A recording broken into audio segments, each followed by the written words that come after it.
Have you ever noticed how your mind can become your own worst enemy? You wake up, the day is new, but before your feet even touch the ground, your thoughts whisper, "You're not enough. You can't do this. What if you fail again?" And slowly, before the day even begins, you've already lost the battle inside your own head. Most people think their biggest problem is the world around them, their boss, their partner, their family, or their situation. But the truth is, the biggest war is not outside, it's inside. The battlefield is the mind, and until you win that war, no success, no peace, and no happiness can last. So today, let's talk about how to kill your negative thinking forever. Not just silence it for a few hours, but end its control over your life. Negative thinking doesn't come from nowhere. It's a result of untrained thought patterns. When you were a child, you didn't hate yourself. You didn't doubt your potential. You believed you could fly, you could draw, you could dance, until someone said, "You're not good enough." And then, like a seed planted in fertile soil, that small comment began to grow roots inside your mind. Every disappointment watered it. Every failure fed it. Every comparison made it stronger. Until one day, you started believing the lies your mind told you. That's how most people live, under the dictatorship of their own mind. Your mind is like a monkey, restless, reactive, constantly jumping from one thought to another. It can be your best servant or your worst master. If you train it, it becomes your ally. If you ignore it, it turns against you. Imagine giving a sharp knife to a child. Without training, that knife will cause harm. But in the hands of a chef, the same knife creates art. That's how your mind works. Negative thoughts are not proof that you are broken. They are proof that your mind is untrained. The first step to killing negative thinking is not to fight your thoughts, it's to understand them. When a negative thought appears, "I'll never be successful, I'm not lovable, I'm too late," pause. Ask your mind, who told you that? Because often the voice that criticizes you isn't even yours. It's the voice of your past, your failures, your fears, your conditioning. Negative thinking thrives on illusion, the illusion that you must control everything to be happy. You can't control the weather, you can't control other people's opinions, you can't even control tomorrow. But your mind tells you, if only this happened, I'd be at peace. If only I had that job, that partner, that recognition, then I'd be happy. And when reality doesn't match your expectations, negativity blooms like weeds. The truth? You can't control life. You can only control how you respond to it. Once you accept that, you rob negativity of its favorite food, frustration. An old Native American legend says, inside every human being there are two wolves fighting. One wolf represents fear, anger, jealousy, doubt, and negativity. The other represents love, joy, hope, peace, and faith. The child asks, which one wins? The elder replies, the one you feed. Every time you dwell on your problems, you feed the negative wolf.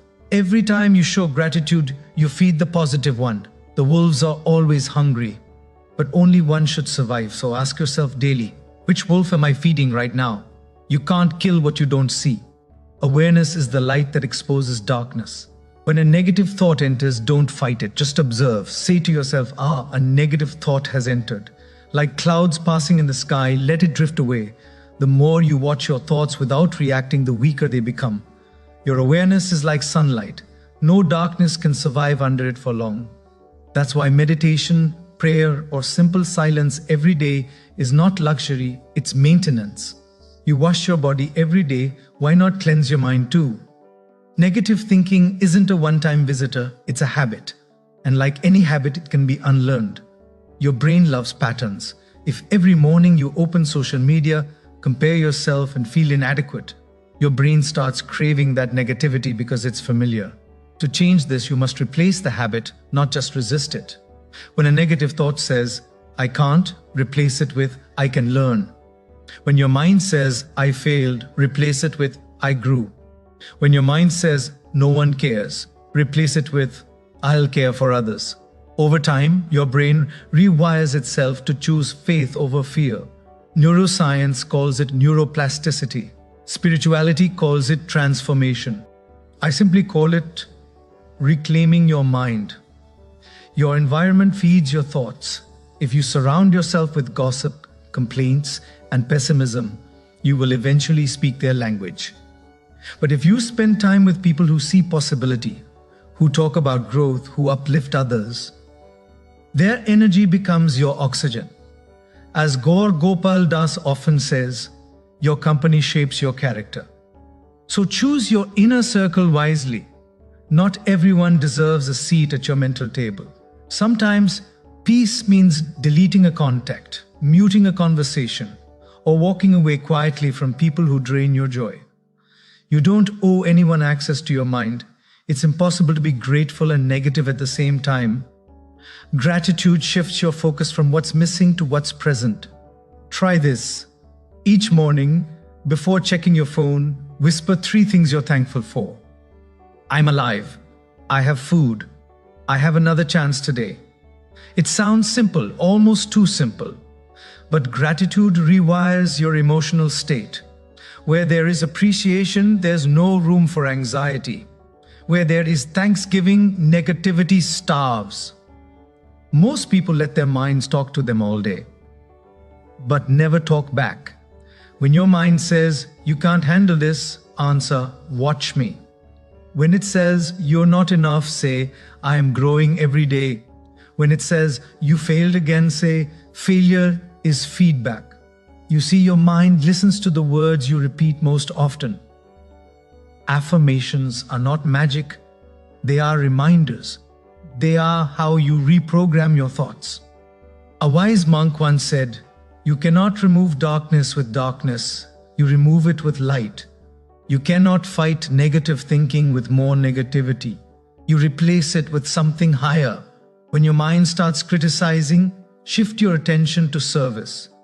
Do something kind. Help someone. Volunteer. When you turn your focus outward, your inner noise quiets down. Negativity is self-centered. Positivity is service-centered. Serving others doesn't just make you a good person, it makes you a peaceful person. Most negativity comes from narrow vision. We judge moments without seeing the whole picture. You lost your job, but maybe life is redirecting you to something greater. You faced heartbreak, but maybe that pain is making you ready for true love. You failed an exam, but maybe that failure is saving you from a wrong path. Life is not happening to you, it's happening for you. When you zoom out, pain becomes purpose. When you trust the process, negativity loses power. Your mind is a garden. What you plant grows. If you constantly consume negative news, violent shows, or toxic social media, don't be surprised when your thoughts echo fear and envy. Replace that input. Read inspiring books, watch meaningful videos, listen to podcasts that uplift your spirit. You are the result of what you consume daily, mentally, emotionally, and spiritually. So feed your mind like you feed your body with care. One of the biggest sources of negativity is guilt, the inability to forgive yourself. You've made mistakes, we all have. But the past is a place of reference, not residence. If you keep revisiting old pain, you keep reliving it. Forgiveness is not saying it didn't matter. It's saying it mattered, but it's over. When you forgive yourself, you release 1,000 chains from your mind. You begin to see yourself not as a failure, but as a learner. When negativity overwhelms you, faith is the anchor that keeps you from drowning. Faith doesn't mean everything will be easy. It means even if things are hard, you believe something good can come from it. When you trust in divine timing, when you believe that every season has purpose, your mind finds rest. Fear says, what if I lose? Faith says, even if I lose, I'll learn. Faith doesn't cancel pain, it gives pain meaning. Killing negative thinking isn't a one-day battle, it's a daily discipline. Here's your practice. Morning, start with gratitude. 3 things. Daytime, notice your thoughts. Replace negative ones with truth. Evening, reflect, what did I learn today? What can I let go of? Over time, your inner voice transforms from critic to coach. Remember, progress is invisible at first, but silence grows slowly, like dawn. Once a man went to a wise monk and said, Master, my life is full of negativity. Everywhere I go, people are rude. Nothing feels right. The monk smiled and gave him a mirror. He said, "Look into this." The man looked. "What do you see?" The monk asked. "My own reflection," he replied.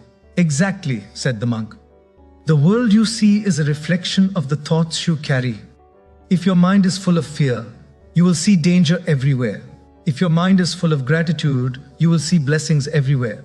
The mirror doesn't change, the viewer does.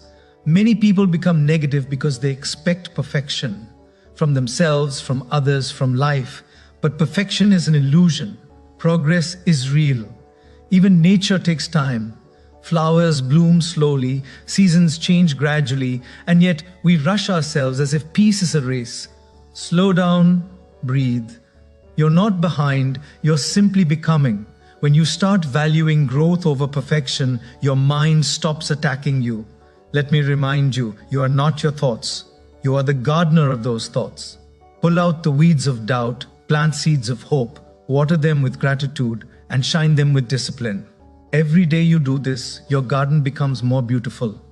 And soon, the noise of negativity will fade under the fragrance of peace. Negative thinking isn't destroyed overnight.